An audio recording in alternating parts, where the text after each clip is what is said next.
अस्सलाम वालेकुम students and viewers and welcome to all this in this channel. आज की वीडियो बहुत ही इम्पोर्टेंट होने जा रही है। तो क्या आप भी परेशान हैं आने वाले एग्ज़ाम से?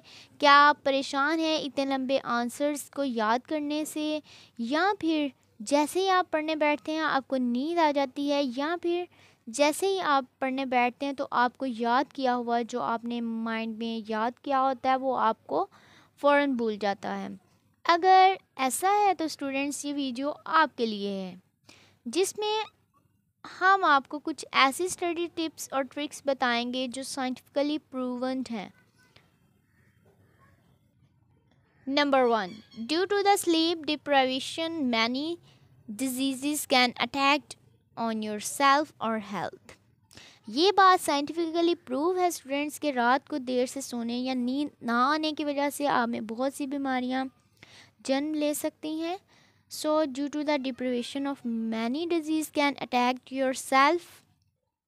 Disease like blood pressure, risk of heart attack, diabetes, weight loss or weight gaining, and slow metabolic rate. Other things can be affected. इसके साथ साथ और भी जो थिंग्स हैं वो आपकी बॉडी हेल्थ को इफ़ेक्ट करती हैं, like break down of logic thoughts and anxiety and depression. आप हर वक्त एग्जाइटी और डिप्रेशन का शिकार रहते हैं। इसके साथ साथ आपका इम्यून सिस्टम वीक होना शुरू हो जाता है और नेगेटिव थिंकिंग आप में ज़्यादा होती जाती है as compare to positive thinking. तो स्टूडेंट्स, आपने स्लीपिंग पीरियड 6 to 7 आवर्स ज़रूर लेना है अपनी स्टडिंग ड्यूरेशन में। नंबर टू है what methods we should adopt for study. ये हमने देख लिया कि हमें स्टडी के दौरान स्लीपिंग पीरियड कितना और कैसे लेना चाहिए, और अगर हम नहीं लेते तो उसके इफ़ेक्ट्स क्या होते हैं। अब हम देखेंगे कि हमें कौन सा ऐसा तरीका है जो पढ़ने के लिए इख्तियार करना चाहिए। अब चलते हैं कि किस तरह पढ़ना चाहिए। आपको ये जानकर बहुत हैरान कुन बात लगेगी कि साइंटिफिकली ये प्रूव हो चुका है कि जो एवरेज अटेंशन स्पैन है वो 8 सेकेंड होता है ह्यूमन बींग्स का, और एवरेज कंसंट्रेशन स्पैन जो है वो 1 to 2 आवर्स होता है। तो students, according to the pomodoro technique के आप 30 से 35 मिनट्स की पढ़ाई करें और 5 मिनट्स की ब्रेक लें। आपको सबक बहुत अच्छे से याद हो जाएगा और आप भूलेंगे भी नहीं।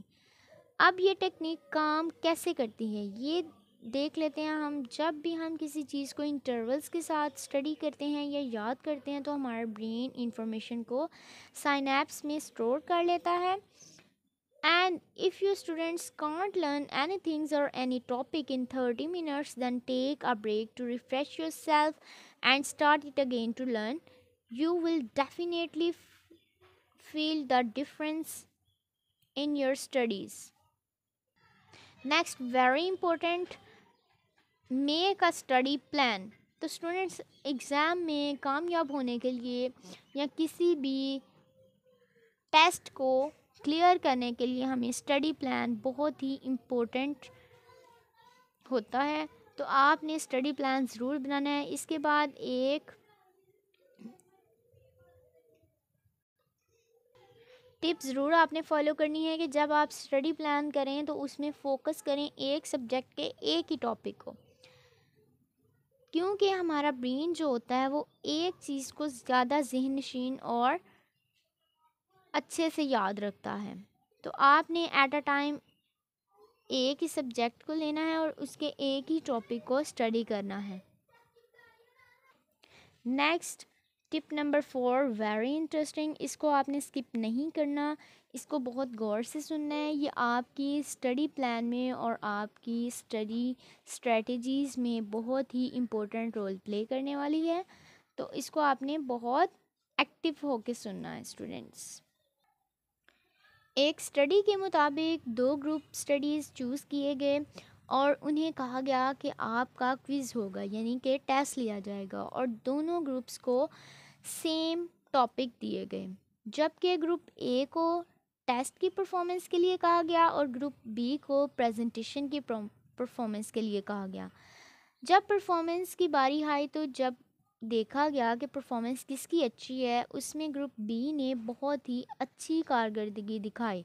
तो इसका क्या मतलब हुआ स्टूडेंट्स के जब ग्रुप स्टडी करते हैं या हम दूसरों के साथ चीज़ें डिस्कस करते हैं, पॉइंट्स को बार बार प्रैक्टिस करते हैं या एक दूसरे के साथ डिस्कस करते हैं अपने फेलोज़ के साथ, अपने फ्रेंड्स के साथ, तो हमारा ब्रेन उन चीज़ों को अच्छे से आइडेंटिफाई भी करता है, प्रेजेंट भी करता है और याद भी रखता है, लाइक मेमोराइज भी करता है।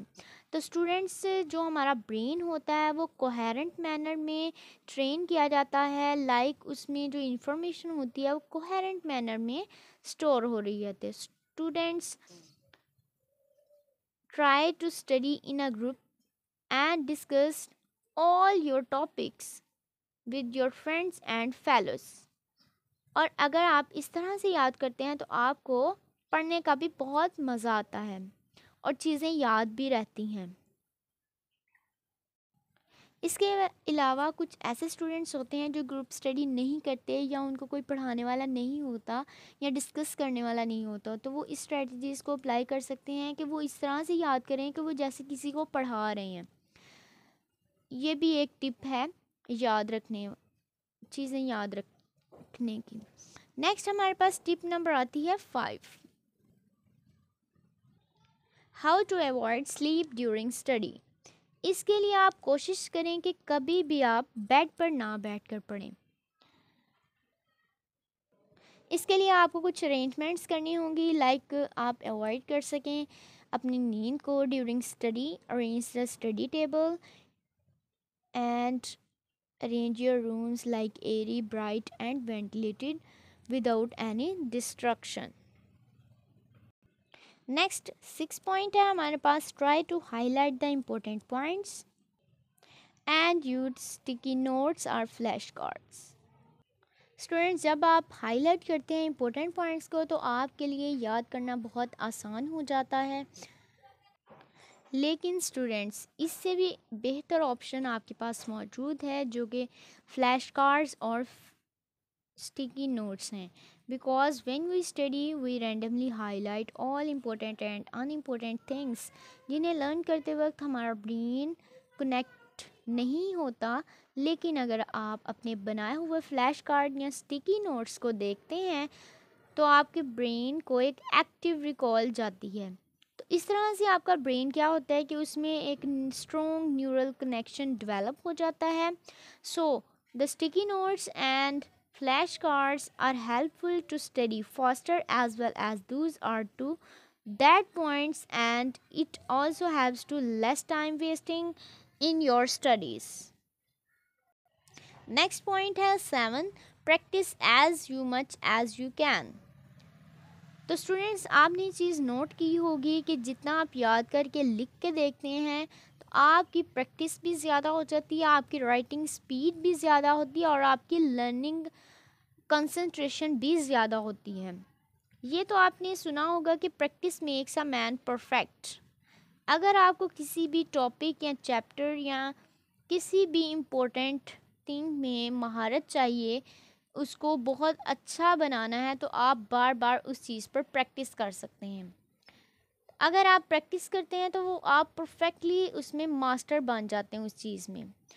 किसी भी स्किल को सीखने के लिए आपको प्रैक्टिस की ज़रूरत होती है, किसी भी टॉपिक को लर्न करने के लिए आपको प्रैक्टिस की ज़रूरत होती है। तो जब तक आप प्रैक्टिस करते रहते हैं तो एक दिन आप उस चीज़ में एक्सपर्ट हो जाते हैं, उस चीज़ के मास्टर हो जाते हैं और दूसरों को सिखाने वाले बन जाते हैं।